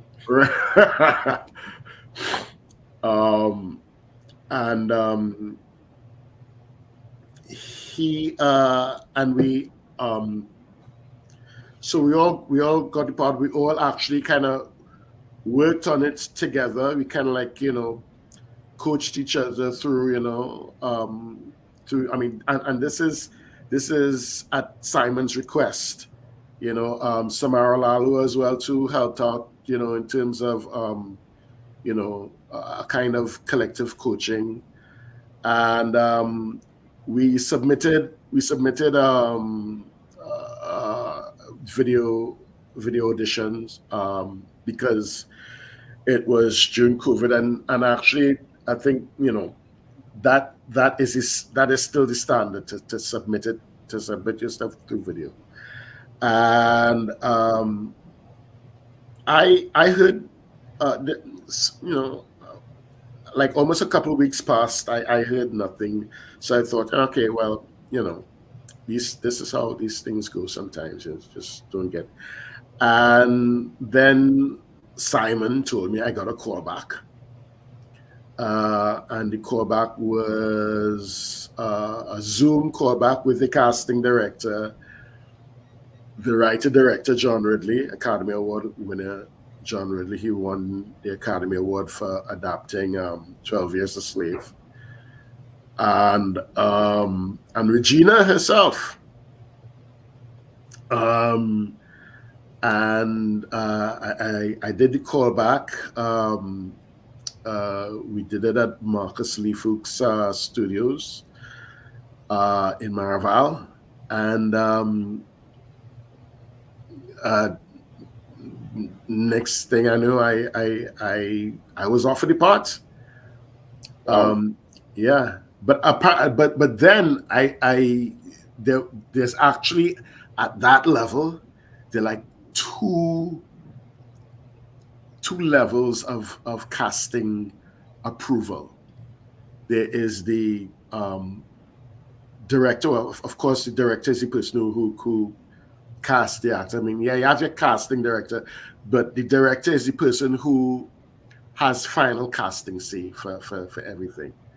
Well, or at least for the principal performance. So there's the level of the director and the producer, but there's also casting approval in terms of the studio. So Netflix had to approve the casting as well, which is something I actually forgot about, because I was reading up on I love reading about the production history of movies and stuff, and I was remembering production history of The Godfather and how although Coppola really wanted Brando and Pacino, Paramount didn't. They wanted Olivier and Robert Redford as Vito and Michael Corleone respectively, and Coppola had to fight to get Marlon Brando and Al Pacino as Vito and Michael Corleone. And I just kind of remember because the studio is paying the money. It's on the right cost. Yeah. And at that time, Brando was kind of difficult to work with, and Pacino was a complete newcomer. Didn't know, so they were thinking box office dollars. Is can they pull an audience? What do you expect? Because I'm presuming this is going to be a huge platform for yourself, because Regina King is one of the most respected actors in Hollywood and loved. Yes. Terrence Howard also extremely wide repertoire in film and television. So, and you playing this co-lead role with one of the most respected actors, female actors in Hollywood, puts you on a platform that is astounding. What do you want from this? What do you expect from this, if anything? What do I expect? You're an actor. Actors want to ply their craft. Yeah, I would want more opportunities. I would want more opportunities to act in film in Hollywood. More opportunities, more roles. Yeah. Do you think being there now makes a difference to you?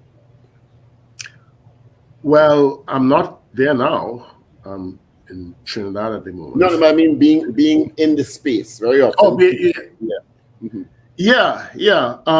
Because yes, there is your contacts. Your craft and your talent and your confidence and stuff.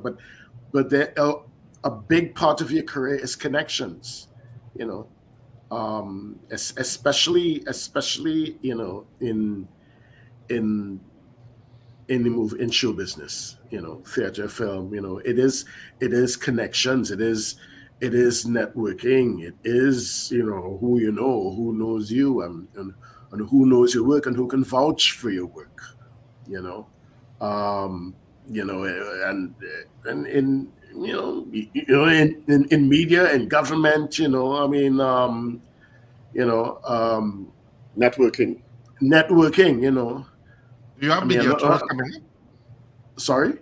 Media tours. Do you have media tours that you're required to do? Yeah. So I will be expected to go up, go back up anytime now and do the publicity thing, do the promotions for the interviews and stuff for the movie. Hopefully I'll be much more articulate than I have been this morning. It's kind of early. But yeah, that is part of a contractual obligation as a principal player. So you got to go and sell the movie now with the big stars. Yeah. Do you find that in these experiences, your Trinidadianness played a part in your performance or in your impact on your fellow actors and the space?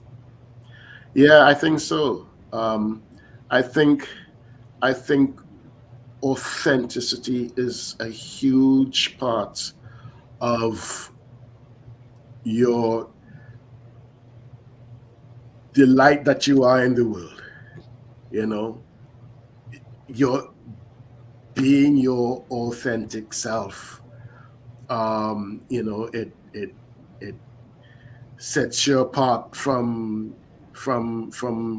all the others and it makes you unique, in the way you walk, you talk, and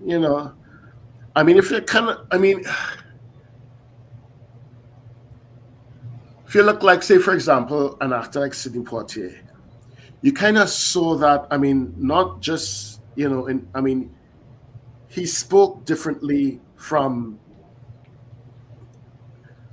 other African American actors. He walked differently. His alignment, his way, because he spent his first 15, 16 years of his life in the Bahamas, and that was something that, and the values and his socializing, his what was important to him,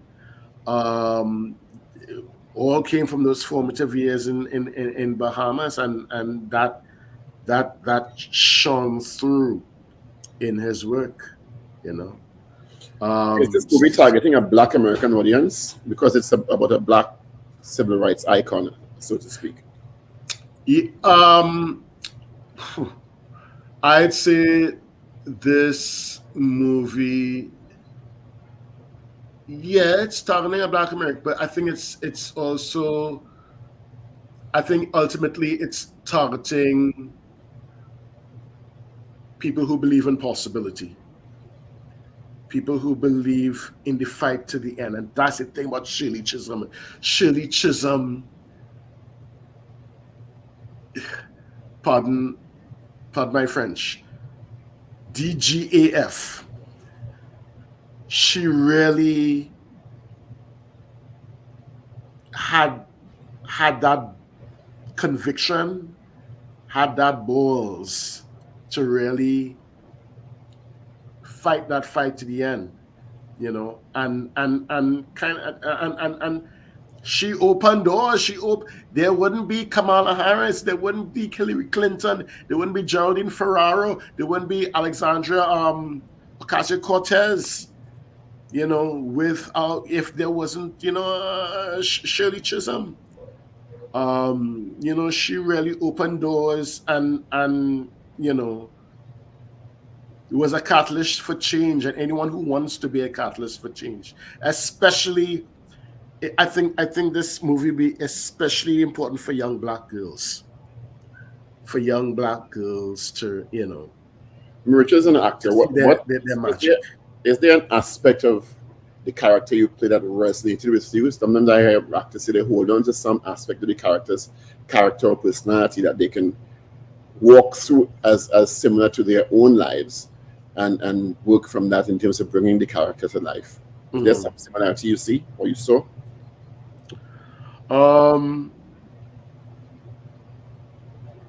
Conrad worshipped Shirley. Conrad worshipped Shirley, and you know, I guess the romantic part of me, you know, looking at my, you know, past, mostly failed relationships. Yeah, you know, who I, you know, the women I was in love with, you know, I, I worshiped them. I absolutely did. Um, and you know, that was, to me, in a sense, that was the one of the connections, you know, to Conrad, that, yeah, he would kind of like put aside his own career, put aside his own, um,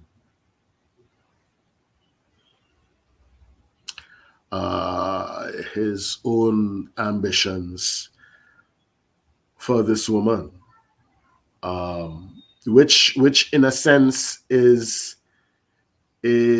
or has been, maybe it's changing now, I think, anyone who is the spouse of, someone in political power, you know, especially a spouse who has, you know, a particular talent, you know, that, you know, that they would forego the development of their talent for you know, the good of their spouse's political career. They don't mind playing the supporting role. Do you think this will open doors for other actors in Trinidad and Tobago, or the wider Caribbean? I mean, because how were your conversations with the leads, Terrence, Regina, director, casting director, etc., off filming, and what were they curious about your place of origin, if at all? Well, I mean, you know, they're you know, curious about, you know, way of life in Trinidad and, Trinidad and Tobago, and, you know, of course, like, you know, the foods we eat and everything. You know, Terrence especially is Terrence especially, he's a fella could lime in Trinidad, easy. You know, he is so easy to talk to. I mean, God rest his soul, Lance Reddick was so great. Lucas Hedges as well. They were really open to, you know, knowing more about the place, about the people, you know, about, you know, of course I told them about the festivals like Carnival and stuff like that, and, you know, and the crew as well too. You know, there were people from the crew. One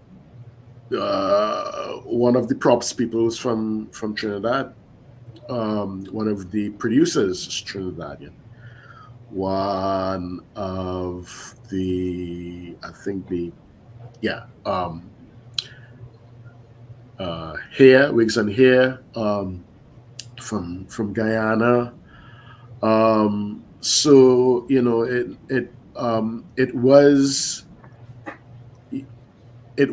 not just a cast of color, but, you know, a crew of color as well too. One of the PAs, Daniel Davis, she was the key PA for the base camp. Her mother's from Trinidad, you know, so yeah, it was a really good opportunity, not only for me to know about that world, but, you know, for me also to share, you know, to share stuff about my world too. As we close, what do you think people will take away most from this film?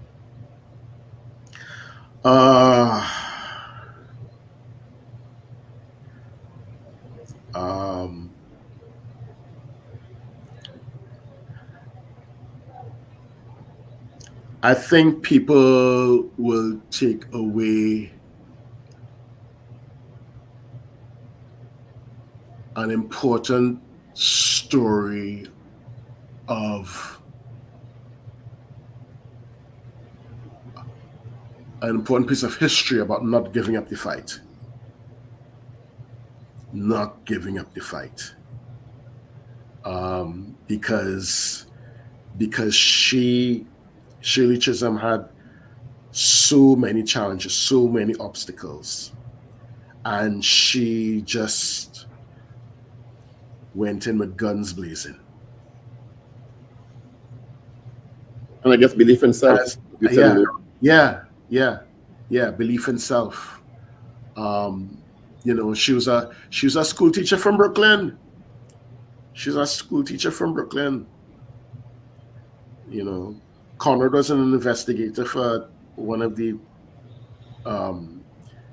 city corporations, kind of thing, you know. But she believed in the change that she could contribute. You know, and she continued to do that as a congresswoman. You know, ordinary people doing extraordinary things. Yeah. Michael, congratulations, man! Really proud of you. Thank you. Looking forward to sitting down with my popcorn and seeing it, and reveling in your excellence. Thank you so much. Some really astonishing performances. Some really astonishing performances. I appreciate Regina and Terrence. I look at you in the movie and see what you. Yeah. I know it's not awesome. I'm really proud of. We're really proud of you. Thank you so much, Paul. Hope this opens doors, and from my lips to God's ears. From your lips to God's ears. From your lips to God's ears. Yeah. Oscar, Buzz, more rules. I'd like to thank God. Platform to more rules. I'd like to thank Dr. Paul Richards for calling it. Heard it here first. I only wish that for you because I think that you've done the work, and that will open the doors to so many others talented actors throughout the Caribbean. Yeah. Like the one on the top right of our screen. Exactly. Hold on. That one. That's a good one.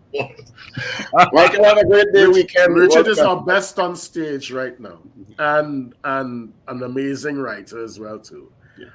As you can know, watch Pitch America dance to them. You never know. Yeah. I always thought that could be a feature film. It's brilliant. Yeah. Have a great weekend, Mike. Okay. Thank you. You too, guys. Thank you so much. All the best. When you get the Oscar, remember us. All the best, Michael. All right, gentlemen, this is where we're going to wrap it up for this week.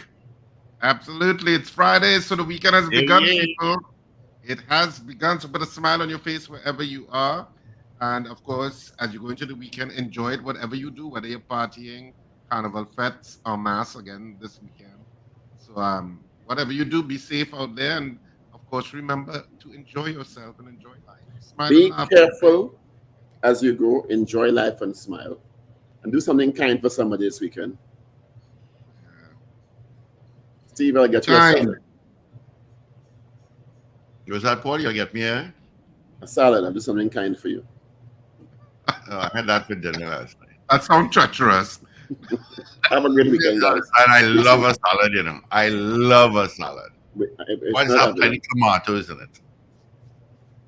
All right, let's get into our news brief. Paul, coming up